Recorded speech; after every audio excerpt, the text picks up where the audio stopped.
আসসালামু আলাইকুম। আমি মোহাম্মদ সাইফুল হোসেন, অ্যাসিস্ট্যান্ট ইঞ্জিনিয়ার পাওয়ার টিপ বাংলাদেশ।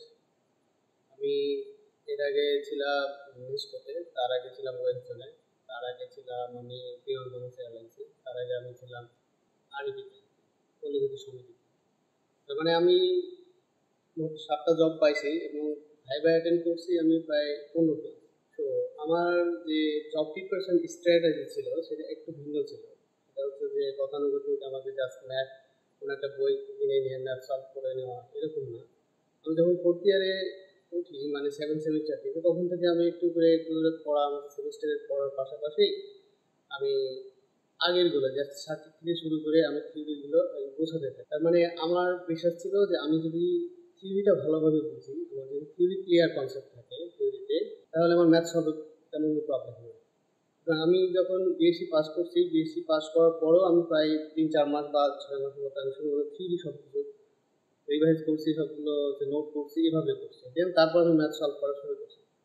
তো এটা করতে গিয়ে যেটা আমার লাভ হয়েছে সেটা হচ্ছে যে আমার প্রাথমিক দিকে একটু প্রিপারেশনের ঘাটতি ছিল, বাট যখন পরবর্তী 6 মাসে আমি দেখলাম সব মোটামুটি সব ম্যাথগুলো আমি কাভার করে ফেলতে পারছি। কারণ আমার ম্যাথ সলভ করতে গিয়ে আমার তেমন কোনো প্রবলেমে পড়তে হয় না যে এই ম্যাথটা আমি বুঝতেছি না বা এই ম্যাথটা সলভ কীভাবে করবো, এরকম তেমন কোনো প্রবলেম হতো না। 2-1টা ম্যাথে হইতো, সেগুলো আমি হচ্ছে যে নোট করে রাখতাম আর কি। এইভাবে জব প্রিপারেশন হচ্ছে একটা হচ্ছে যে একটা ধৈর্যের খেলা, ঠিক আছে?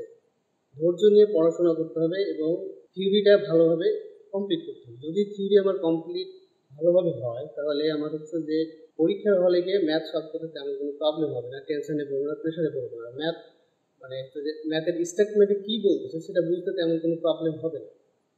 জাস্ট আমার যদি থিওরি না থাকে, শুধু যদি ম্যাথ সলভ করে যায়, তাহলে যেটা প্রবলেম হবে সেটা হচ্ছে যে ম্যাথের যখন ল্যাঙ্গুয়েজগুলো একটু চেঞ্জ করে দেয় বা একটু ঘুরিয়ে পেঁচিয়ে দেয়, তখন একটু বুঝতে প্রবলেম হয়ে যায় আসলে কী জানতে চাচ্ছে। তখন ওই ম্যাথটা বুঝে পড়তে গিয়ে সময় চলে যায় আর কি। জব প্রিপারেশন হচ্ছে 2 মাস বা 3 মাস বা 4 মাস এরকম না, যে ধর যেমন হচ্ছে যে কিছু কিছু কোর্স আছে যে যখন জব সার্কুলার আসে তখন দেখা যায় যে অনেকে হচ্ছে যে অমুক সার্কুলারের জন্য 2 মাসের হচ্ছে একটা কোর্স রান করে বা 2 মাসে।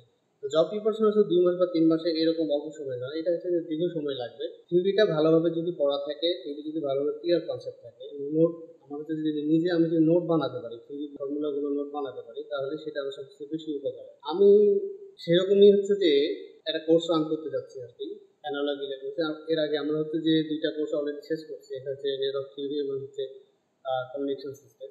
এর আগে যারা কোর্স আমার কোর্সে তারা জানে যে আমি কীভাবে পড়াই। আসলে আমি মূল যে ফোকাসটা রাখি সেটা হচ্ছে থিওরির উপরে, এবং থিওরিগুলো এক্সাম ওরিয়েন্টেড থিওরি থাকে। দ্যাটস মিন হচ্ছে যে আমি থিওরি পড়াবো, ডেরিভেশন যেগুলো জটিল ডেরিভেশন সেগুলো আমার প্রয়োজন নেই, বাট ম্যানুয়ালি হচ্ছে ডেরিভেশন করবো এবং ফাইনাল কনক্লুশনে নিয়ে এসে আমরা হচ্ছে কি ফর্মুলা লিখে দিব যে এই ফর্মুলাটা আমাকে মনে রাখতে হবে। তার মানে আমার যেটা ছিল সেটা হচ্ছে যে আমি যদি কোনো একটা ফর্মুলা ভুলে যেতাম লিখে, ঠিক আছে, আমার একটা ব্যাকআপ রাখতে হবে, ঠিক আছে? তার মানে সবসময় আমাদের ব্যাকআপ রাখতে হবে। আমি যদি একটা ফর্মুলা ভুলে যাই, তাহলে ওই ফর্মুলাটা যাতে আমি আবার রিকভার করতে পারি। রিকভার মিনস হচ্ছে আমি থিওরি থেকে ওই ফর্মুলাটা রিকভার করবো। তার মানে এটা আমার ব্যাকআপ সবসময় রাখবে। এরকম না যে আমি একটা পরীক্ষায় হঠাৎ করে ফর্মুলা ভুলে গেলাম, আমার 10 মার্কের একটা ম্যাথ সে মিস হয়ে গেল, এরকম হওয়া যাবে।